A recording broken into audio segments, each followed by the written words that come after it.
பாடம் ஆரம்பிக்கிறதுக்கு முன்னாடி நம்ம துவா ஓதிக்கலாம். ரப்பி ஷ்ரஹ் லி சத்ரி வயஸ்ஸிர் லி அம்ரி வஹ்லுல் உக்தத்தம் மின் லிசானி யஃப்கஹு கௌலி ரப்பி ஜித்னி இல்மா ரப்பி ஜித்னி இல்மா ரப்பி ஜித்னி இல்மா. அஸ்ஸலாமு அலைக்கும் வரஹ்மத்துல்லாஹி வபரகாத்துஹு. ஒரே மாதத்தில் நம்ம குர்ஆன் ஓத தெரியாதவங்க கூட குர்ஆன் ஓதுறதுக்கு ஒரு அரிய வாய்ப்பு இதாக இருக்கும். இது வீடியோ காலில் உங்களுக்கு கிளாஸ் நடத்தப்படும். அது மட்டும் இல்லாமல் உங்களுக்கு ரெக்கார்டாகவும் வீடியோ உங்களுக்கு கொடுக்கப்பட்டுரும். இதில் யார் வேணால் கலந்துக்கலாம், எந்த வயசுலேருந்து வேணால் கலந்துக்கலாம். ஒன்லி லேடிஸ் மட்டும்தான். அப்படியே பசங்க சேரணும் அப்படின்னு சொன்னால் 10 வயசு கீழே உள்ள ஆண் பிள்ளைங்கள் மட்டும் இதில் ஜாயின் பண்ணிக்கலாம். ஒரே மாதம்தான், ஒரே மாதத்தில் இன்ஷா அல்லாஹ் நம்ம குர்ஆன் ஓத கற்றுக்கலாம். எந்த மாதிரி ஓதணும்னு சொல்லிட்டு ஓதுறதை கற்றுக்கலாம். இதோடைய ஃபீஸ் என்ன அப்படின்னு சொன்னால் ஒன்லி 200 ஒன்லி தான்.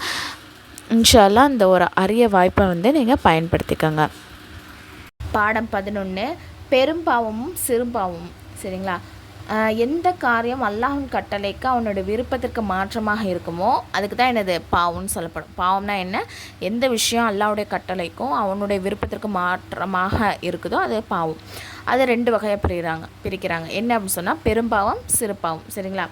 எந்த பாவங்களை பற்றி குர்ஆன் ஹதீஸில் ஹராம் அப்படின்னு வந்திருக்கோ, மேலும் அதற்காக இவ்வுலகில் தண்டனை நிர்ணயிக்கப்பட்டுள்ளதோ அல்லது மறுமையின் அதற்கு தண்டனை இருப்பதாக எச்சரிக்கை செய்யப்பட்டுள்ளதோ, அதை ஏதாவது ஒரு விதத்தில் பழித்து கூறப்பட்டுள்ளதோ அதற்கு தான் எனது பெரும்பாவம். பெரும்பாவம் என்ன அப்படின்னு சொன்னால் குர்ஆன்லேயும் ஹதீஸ்லேயும் அது செய்கிறது ஹராம் அப்படின்னு வந்திருக்கும். சரிங்களா? அது செஞ்சால் இந்த உலகத்துலேயும் சரி மறுமையிலையும் சரி கண்டிப்பாக தண்டனை இருக்கும் அப்படின்னு எச்சரிக்கை செய்யப்பட்டதாக இருக்கும். சரிங்களா? அதே மாதிரி அதை பற்றி பழித்து கூறப்பட்டதாக இருக்கும். இப்படிப்பட்ட விஷயந்தான் எனது பெரும்பாவம் அப்படின்னு சொல்லப்படுது. சரிங்களா? பெரும்பாவத்தில் சில விஷயங்களை சொல்லியிருக்காங்க. என்ன அப்படின்னு சொன்னால் வட்டி வாங்கிறது, கொலை செய்கிறது, அநியாயமாக, அதே மாதிரி தொழாமல் இருக்கிறது, நோம்பு நோக்காமல் இருக்கிறது, வசதி வாய்ப்பு இருந்தால் ஹஜ்ஜு செய்யாமல் இருக்கிறது, அதுக்கப்புறம் லஞ்சம் கொடுக்கறது, அப்புறம் என்னது பிறரை ஏமாற்றுறது, உருவப்படத்தை வைக்கிறது, இந்த மாதிரி நிறையா விஷயங்கள் சொல்லப்பட்டிருக்கு. சஹாபா பெருமக்களை தவறாக பேசுகிறது, பிறருடைய பொருளை அநியாயமாக அபகரிக்கிறது, அமானிதத்தை மோசடி செய்கிறது, நன்மையை ஏவாமல் தீமையை தடுக்காமல் இருக்கிறது, ஆண்கள் என்னது கரண்டைக்கு கீழே ஆடையை ரொம்ப தொங்கிடுறது, பெண்கள் சொத்தில் பங்கு இல்லை, அதாவது பெண்களுக்கு சொத்தில் பங்கே இல்லை அப்படின்னு சொல்லிட்டு மறுக்கிறது, இது எல்லாமே பெரும்பாவத்தில் அடங்கக்கூடியதாக இருக்குது. எந்த பாவங்களை பற்றி சரியத்தின் எந்த விதமான எச்சரிக்கையும் வரவில்லையோ அதற்கு சிறு பாவங்கள் அப்படின்னு சொல்லப்படும். சிறு பாவங்கள் நிறைய விஷயம் இருக்குது. உதாரணமாக மட்டமான பொருளை ஜக்காத்தில் வழங்குறது, இதன் மூலமாக தண்டனைன்னு எச்சரிக்கலை, ஆனால் இதுவும் என்னது ஒரு சிறு பாவம் தான், நம்ம பாவம்னு எழுதப்படும். அதாவது ஜக்காத் கொடுக்குறதே அந்த மக்கள் பயனடைகிறதுக்காண்டி தான். அதுக்கு அவங்களுக்கு போய் மட்டமான பொருளை கொடுக்கறது, கெட்டுப்போன பொருளை கொடுக்குறது, அந்த மாதிரி விஷயங்கள்லாம் செய்யக்கூடாது. நின்று நெல்லில் சிறுநீர் கழித்துறது, கையால் மட்டும் சைகை செய்து சலாம் சொல்கிறது, மஸ்ஜிதில் வீணான விஷயங்கள் பேசுறது, பாதையில் அசுத்தத்தை போடுறது, இது எல்லாமே சிறு பாவங்களில் அடங்கும். சரிங்களா? சிறு பாவங்கள் நம்ம என்ன சொல்கிறது, நம்ம தௌபா செய்கிற மூலமாக அது நம்ம பாவ மன்னிப்பு கேட்டுட்டோம் அப்படின்னு சொன்னால் அந்த பாவங்கள் நீங்கக்கூடியதாக இருக்குது. பெரும் பாவங்கள் மற்றும் சிறு பாவங்கள் பற்றி அறிந்து கொள்ள வேண்டிய அவசிய கொள்கைகள் என்ன அப்படின்னு சொன்னால், சிறு பாவங்களை தொடர்ந்து செஞ்சுக்கிட்டே இருந்தாங்க அப்படின்னு சொன்னால் அது பெரும் பாவமாக மாறிடும். சரிங்களா? அதே மாதிரி சிறு பாவங்கள் நற்காரியங்கள் செய்வதனாலும் என்ன பண்ணப்படும், மன்னிக்கப்படும். சின்ன சின்ன பாவங்கள் எப்படின்னா, நம்ம அதாவது அந்த தவறை செஞ்சிடறோம், அதுக்கப்புறம் நம்ம ஒரு நன்மை செய்கிறோம் அப்படின்னு சொன்னால் அந்த நன்மையின் காரணமாக அந்த சின்ன சின்ன பாவங்கள் மன்னிக்கப்பட்டுரும். சரிங்களா? ஒரு பெண் பெரும்பாவம் செஞ்சுட்டா அவள் அல்லாஹ்விடம் உண்மையாக என்ன பண்ணுறா, பாவ மன்னிப்பு கோர வேண்டும். பெரும்பாவம் பாவ மன்னிப்பு தேடுவதால் மன்னிக்கப்பட்டுவிடும்.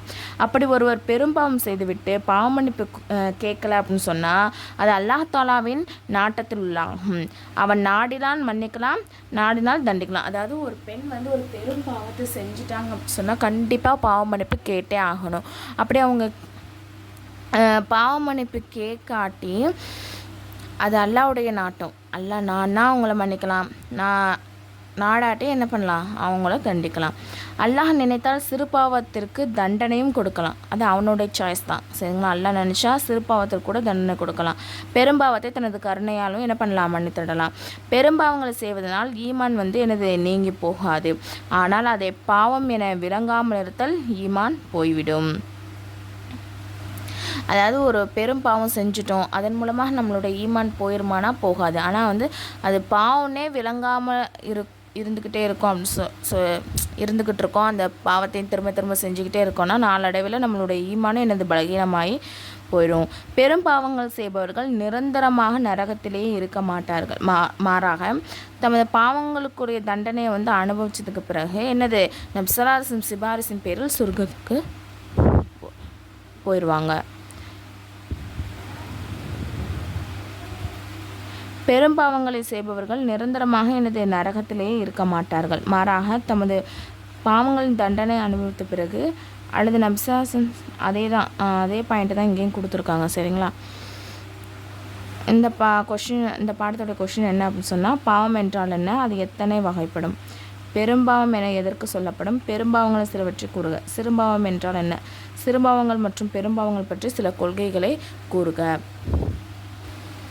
பாடம் 12 வஹி. அதாவது அல்லாஹாலாவுடைய வேதம் எந்த நபி மீது இறங்கியதோ அதுதான் வஹி அப்படின்னு சொல்லப்படும். இந்த வஹி நபிமார்களுக்கு மட்டும்தான் இறக்கப்படும், எந்த சாதாரண மனிதர்களுக்கோ சஹாபாக்களுக்கோ இந்த மாதிரி யாருக்குமே இறக்கப்படாது. சரிங்களா? இப்போ வஹியை 2 விதமாக பிரிக்கிறாங்க. என்ன அப்படின்னு சொன்னால், ஒரு வகை குர்ஆனுடைய அமைப்பின் அதன் வார்த்தை மற்றும் அர்த்தங்கள் இரண்டுமே வார்த்தையும் சரி அதனுடைய அர்த்தமும் சரி அல்லாஹ்விடம் இருந்தால் இறங்கியது. இந்த வஹியை என்ன சொல்கிறாங்க அப்படின்னு சொன்னால், வஹி மத்லு, ஓதப்படும் வஹி என்று கூறப்படும். அதாவது அல்லாஹ் என்ன சொல்கிறான், அதோடைய விளக்கம் என்னென்னு அப்படியே ஓதப்பட்டு இறக்குறதா இந்த வஹி மத்லு அப்படின்னு சொல்லப்படும். ரெண்டாவது வகை என்னென்னா, ஹதீஸுடைய அமைப்பில் இருக்கும். பொதுவாக அதன் வசனங்கள் வஹியின் மூலமாக இறக்கப்படும். வசனம் வஹியின் மூலமாக இறக்கப்படும். அதை விவரிக்கிறதுக்கு ரசூல்லா அவங்களுடைய சொந்த வார்த்தையை வச்சு விவரித்து சொல்லியிருப்பாங்க. சரிங்களா? இது என்ன வகை அப்படின்னு சொன்னால், வஹி கைர மத்லு, அதாவது ஓதப்படாத வஹி அப்படின்னு சொல்லிட்டு 2 விதமாக இருக்குது. வஹி இறங்கும் முறை என்ன அப்படின்னு சொன்னால், பல்வேறு விதத்தில் குர்ஆன் ஹதீஸில் நப்சலாசனம் மீது வஹி இறங்கப்பட்டதாக சொல்லப்படுது. அதில் சில விஷயங்கள் என்ன அப்படின்னு சொன்னால், ஃபஸ்ட்டு விஷயம் ஜிப்ரில் அலைஹிஸ்ஸலாம் அவங்க வஹியை கொண்டு வருவாங்க. சரிங்களா? அதை கொண்டு வரும்போது நப்சலாசலமுக்கு மணி அடிப்பது போல் ஓசை கேட்கும். அதன் மூலமாக அவங்களுக்கு என்ன தெரியும்னா, வஹி கொண்டு வர்றாங்க அப்படின்னு தெரியும். ரெண்டாவது விஷயம் என்ன அப்படின்னு சொன்னால், ஜிப்ரில் அலைஹிஸ்ஸலாம் அவர்கள் உள்ளத்தில் ஏதாவது ஒரு விஷயத்தை உதிக்க செய்வாங்க. அதாவது நமக்கு தோணும் இல்லையா, உள்ளத்தில் தோணும் இல்லையா, அந்த மாதிரியும் வஹி இறக்கப்படும் ரசூல்லாக்கு. மூணாவது விஷயம் ஜிப்ரீல் அலைஹிஸ்ஸலாம் அவர்கள் மனித உருவத்தில் ரசூல் ஸல்லல்லாஹு அலைஹி வஸல்லம் அவரிடம் அல்லாஹ்வின் செய்தியை ஒப்படைப்பாங்க. சரிங்களா? ஜிப்ரீல் அலைஹிஸ்ஸலாம் அவர்கள் பெரும்பாலும் திஹியத்துல் கல்பி என்கிற பிரபலமான சஹாபின் உருவத்தில் மோஸ்ட்லி வருகை தந்து ரசூல்லாட்ட அல்லாஹ்வுடைய செய்தியை ஒப்படைக்கக்கூடியவங்களாக இருந்திருக்காங்க. நாலாவது விஷயம் ஜிப்ரீல் அலைஹிஸ்ஸலாம் அவர்கள் தனது சுய உருவத்தில் ரசூல்லாட்ட அல்லாஹ்வுடைய செய்தியை ஒப்படைச்சாங்க. அந்த ஃபஸ்ட்டு வஹி வரும்போது ஜிப்ரீல் அலைஹிஸ்ஸலாம் அவங்களுடைய உருவத்தில் தான் வஹியை கொடுத்துருக்காங்க. அடுத்து 5வது நப்சலாஸ்லம் அவர்கள் விழித்த நிலையில் அல்லாஹ் தாலாவே நேரடியாக பேசினான்.